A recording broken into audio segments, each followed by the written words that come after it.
Welcome vegans, we have Specialized. Are they taking note of Durianrider's advice? Look at that, a 4832. Subcompact. The Diverge. I've got another review coming up. I reviewed one a year and a half ago, January 2015, 2014, whatever it was. Good bike. I didn't like though how the gearing was really, like it's for crit racing. It's meant to be an adventure bike, but you got gears for crit racing. A 5011 is a big gear. I've raced Div 1 crits with a 5011. And people, I don't know anybody who's not yet a fucking World Tour sprinter who can spin out a 5011 on a flat crit sprint.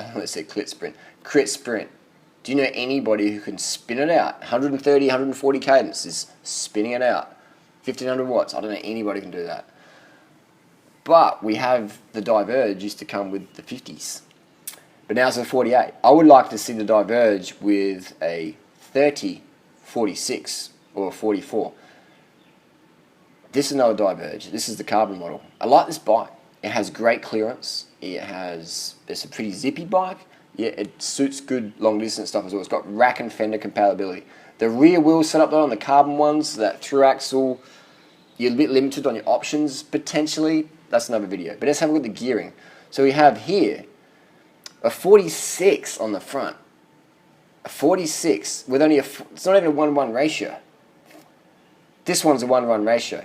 But even 1-1 ratio isn't that. If you're going to do gravel grinding, steep climbs, if true adventure gearing, maybe throw some racks on there, a bit of bike packing, a 1-1 ratio, you're still going to be grinding or you're going to be walking. I don't know about you, but I can hold, on a good day, about 5.8 watts per kilo for 10 minutes. And I use a 1-1 ratio on some of my bikes. Some of my bikes I've got a 40 cassette in the back, road bikes. Some of my road bikes I've put mountain bike cranks on them. So if I'm 5.8 watts per kilo for 10 minutes on a good day, why are we speccing flatlander gearing for the average punter who wants to do adventure cycling? Now, if this was my bike, I would buy one of these. I might buy one down the track. I don't know. I'm waiting for Giant, see what Giant's going to bring up. But the one bike drivetrain's all right. But I would put probably a 30 on the front. And let's have a look at why I would do that. True adventure gearing. We have here a 3410 gearing. We'll give you about, tyre-wise, sorry, we'll have to 32 tyres, that will increase it a bit. Calculate. This is what bike companies should be doing. Work out how much speed people... I can sit at 43k an hour at 100 cadence, which is not that high cadence if you're talking big power. If you're talking 350 watts, then 100 cadence is good for that. Let's have a look at Bradley Wiggins quickly, just for people who don't understand spinning. Bradley Wiggins set the hour record, 105 cadence, about 470 watts, 53, 55, what's his speed? Fucking fast, alright? Fucking fast. He's basically span it out 105 watts. 105 cadence he span it out, 105 watts. 105 cadence, let's get back to that. So Bradley Wiggins is doing 105 cadence for an hour. If you're doing 105 cadence on your Diverge of a 3410, you're doing 45k an hour. When, in an adventure ride, are you going to be doing a TT on the flat at 45k an hour? I mean, you'd have to be a pro to do 45k an hour on the flat on a fucking adventure bike with 32mm tyres and maybe some racks on there. You have to be fucking banging out maybe 350, 400 watts, which only a few people on the planet can do for an hour. So let's have a look at another option. The 30. Let's see what 30, 33. Let's have a look at that. That's what I would probably run on this bike. True adventure bike. So we're talking 90 cadence, 35 cadence. When's the last time you did an adventure ride where you averaged 35k an hour? I mean, I averaged 35k an hour in a fucking hard road race with hills and shit. But when would you do that? Alright? So these adventure bikes are really good, but the gearing ratios are really shit. I mean, we've got crit. You could race a crit on this bike, but you can't because it's got disc brakes. So why is it UCI legal? And you wouldn't race. No one's going to race a crit on this bike anyway, because people have their fucking crit bikes like a Tarmac or a TCR or a Super 6 or whatever.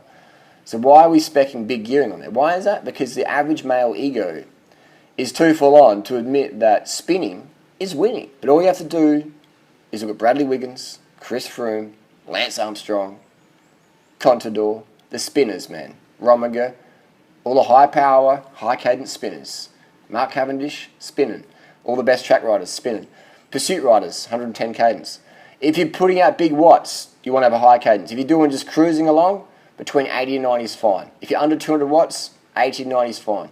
If you're over 300, then 100 is probably going to be more like it. So the higher the power, the higher cadence wants to be. If you're doing big power, 1200 watt sprints, 130 plus. So there you go. You could still sprint at 50k an hour on a 30-10. 50k an hour on an adventure bike, on an adventure ride. No one's doing that. And if you're pedaling downhill, you're just increasing your chances of having a higher speed crash. I generally coast downhill. If you want to race downhill, do it, but you better just get a fucking downhill bike, full face helmet, and fucking race downhill, in my opinion. Because I've seen horrific crashes on road bikes, downhill. I don't recommend going hard downhill. So that's what I would do. If I was going to get a Diverge, I'd run the motherfucking 30, and let's have a look at the gearing on the back. Let's have a look at the gearing on the back we would get with that bad boy. So it's a 42. 30-42. And I'm still climbing 8k an hour at 90 cadence. You know, so it's nothing extreme. It'd be a good Everesting bike. It'd be good for the flats. Let's have a look at the flats. We'll be cruising at 30k an hour on the flat, you know, which is still pretty fucking fast. How many times do you average 30k an hour by yourself in the flat? You know, most times with a headwind or whatever. So there you go. That just proves that the gearing we have on bikes is pretty shit. Stock. It needs to get better. So Specialized, Giant, Cannondale, Trek, my opinion, in working with fucking noobs who buy your bikes, we get your bikes, we rip off the fucking group set, we rip off the chain set, or we rip off the cassette, and we put on a 40 on the back, or we put mountain bike cranks in the front. And a lot of people say, oh, but no, you just got to get stronger. No. Most people who buy your bikes don't even fucking ride them that much. And the main reason is the gearing is too fucking hard. So if you want actually people to buy your bikes and buy a new one in a couple of years' time, and get your fucking bikes to the top of the hills for the Instagram photos, for the free advertising, please put proper gearing on your bikes. Put on the mountain bike gear ratios up front. Put on the 40 cassette on the back. Because most motherfuckers who buy a bike ain't going to be racing crits. And for those who want to race crits, there's crit bikes, there's crit gearing. But please, why are we putting hard gearing on entry-level bikes or bikes designed for adventure riding or female? But how many girls really want to race a crit? Girls just want to get fit, they want to tone up, they want to lose some weight. They don't need to have criterium gearing on there. Let's put some proper climbing gearing on there, please. That's my rant, that's my rave. I can see Specialized is getting more gear friendly, but it's still too slow. We're buying your bikes and we're modifying them heavily. We're putting the 40 cassettes, we're putting the road links on there. We're changing them, putting the mountain bike cranks on there. We shouldn't have to do that. But we do right now because no bicycle manufacturer on the market, correct me if I'm wrong, is actually speccing proper gearing for women's road bikes, men's adventure bikes, and Enduro style bikes. We want to do epic climbs. We want to spin. We don't want to have time off the bike because we've got tendonitis because we're grinding like it's 1994. Leave your comments down below, crew. Thanks for watching. See you on the road. Carb the fuck up. Spin to win. And hey, you don't have to agree with me, but Chris Froome proves you're fucking wrong. What the fuck? Oi, are those fucking disc brakes on your fucking road bike, cunt? Are you fucking serious right now?